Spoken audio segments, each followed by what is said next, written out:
The point that we wanted to address is that there are a lot of video game platforms and video games out there, and it has become very difficult for users to find recommendations based on their interests. And often they have to read textual reviews. And also another limitation is, for example, if you were to go to Xbox, the website, they will recommend only Xbox video games. But what if you were to play in a different platform, right? GetRec is a cross-platform recommendation system, allowing the gamer to navigate a more personalized experience. The dataset, it was 5.4 gigabytes and was obtained using web scraping and API calls. Our approach for this problem is a hybrid approach that uses content based on game descriptions and collaborative filters from ratings, platform, and other game attributes. The methodology is that once that we have the data, we store the data in a SQL database. We then proceed to work on the recommendation engine, and then we proceed with the user interface. And the user interface is exactly what you see here. GetRec operates on two views. One view is to get recommendations and see the popular games.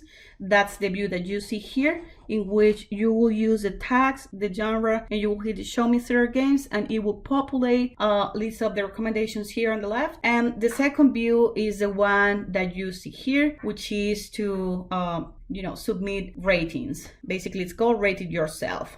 We did 3 experiments. One was to understand if we were to use keyboard-based versus semantic features.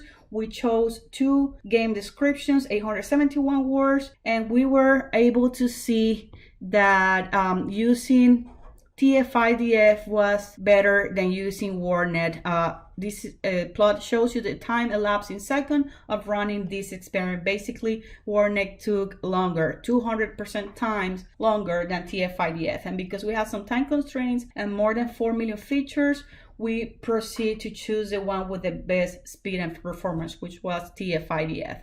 Once that we selected that model, then it was about, the kernel for the similarity score, either using cosine versus the linear kernel. We wanted to understand what was the score, and we got to see the score was exactly the same. So we selected the linear kernel because of the speed on running this algorithm and being scalable.